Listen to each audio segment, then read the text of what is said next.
So I'm sure a lot of you, probably just like me, are asking yourself, hey, how is travel generally gonna look like in 2020? And for the past few days, I've been really digging deep into official articles and news statements, watching many countries opening up to some extent. And today's video, I want to share with you, on the one side, a few countries, some travel inspiration, just some general ideas going forward as the way that it seems like. And yeah, before we're gonna hop into the video, definitely a little disclaimer. Things are changing quickly, so some of this information might not be valid, and also really depending on where you're coming from, if you're traveling from Europe, from Asia, or from the United States, from America in general, things are gonna look very differently. So this video is more, let's say, of a general input, just to have a conversation. How is it gonna look? Maybe also a little bit of a travel inspiration, hopefully for the next few months, maybe for late 2020 as it looks of right now. But with that, let's hop into it. Like, one of the big, let's say, dates have been June 15th. That was the day when most of Europe opened up for within European travel, and really one of the main numbers there, let's say, to go to countries like Poland or, for example, Italy, that even opened already in early June, and I actually already had some people that I know traveling there. And there the tourism is slowly picking up, they're doing quite well. Spain was actually thinking on opening on 1st July. They opened now also within Europe for the 22nd June, I believe. And as of right now, recording this video, late June, it seems like, let's say, travel for tourism within Europe is something that they want to start up going forward for the next few months. And another big date will definitely be, let's say, the 1st of July, where potentially Europe also is thinking about letting in other people, and that will really depend. As far as I looked into it, I'll link all the articles that I'm looking at here right now. That will really depend, let's say, if it has a similar spread of COVID. So if you look at, for example, Dubai, I just looked it up. Dubai is supposed to open on the 7th of July, and the way they're gonna go about it is either you present a negative COVID test from the past 3 days when landing, or you potentially will have the opportunity to take a test in the airport. If it's negative, you can enter. If it's positive, you have to go into isolation for 14 days. So that's also a few countries. Let's say I've looked at Ukraine. If you go to Ukraine, let's say if you come from a country with a similar or lower spread, you can enter almost all nationalities. Like the usual visa, let's say, rules apply still, obviously. And if not, you have to go into self-isolation again for 14 days. Then there are, of course, outliers, let's say, like Sweden, that didn't do a lockdown. They are letting in most of, let's say, European countries, and you can look up all of these lists. But generally, just to share this information, where I've been based starting from early March, I've been in Belarus, and Belarus ended up to never really close the border. So I also had a lot of people coming over in June from different countries. And so that's definitely, let's say, one of the places that at this point you can travel to, but always to keep in mind, like, if you go back, are you gonna potentially, have to go into quarantine and things like that. So going a little bit further away from Europe, how is, let's say, global travel gonna look like? That's obviously a big question, and that's still obviously very uncertain, with very high numbers in the States and things like that.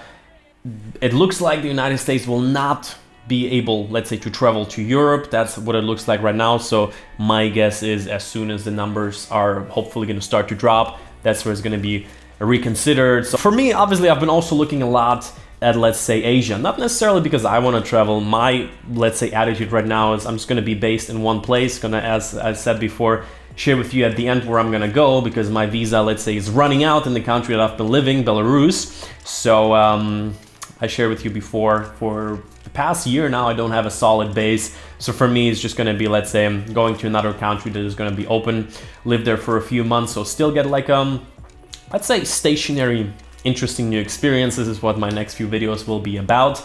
And but to get back, yeah, looking at Asia, I've been actually texting some friends that are based in Bali long term. They're saying, hey, as in many places, like, restrictions are start to easing up.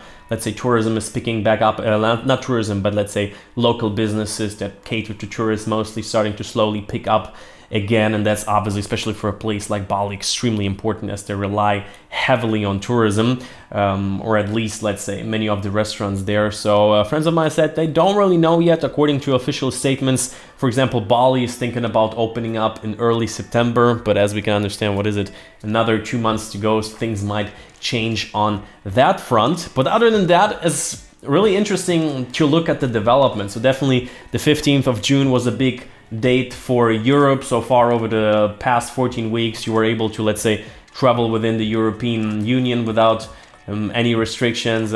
And there's also, let's say, a lot of kind of like exclusive regulations that some countries are coming up together to kind of like have a controlled type of tourism. Like I read that in between of UK and Greece, they're trying to set up, let's say, a regulation that British people can travel to Greece. Greece tries to make it possible.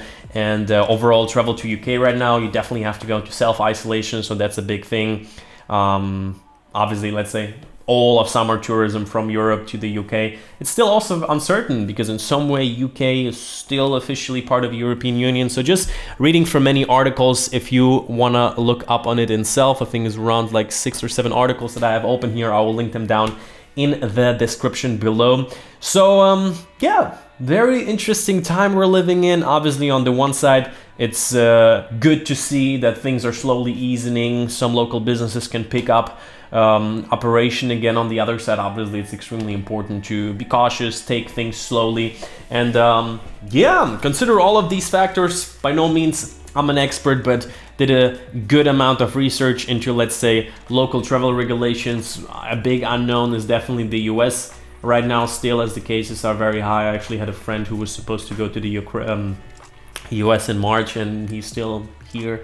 So that'll be interesting to observe.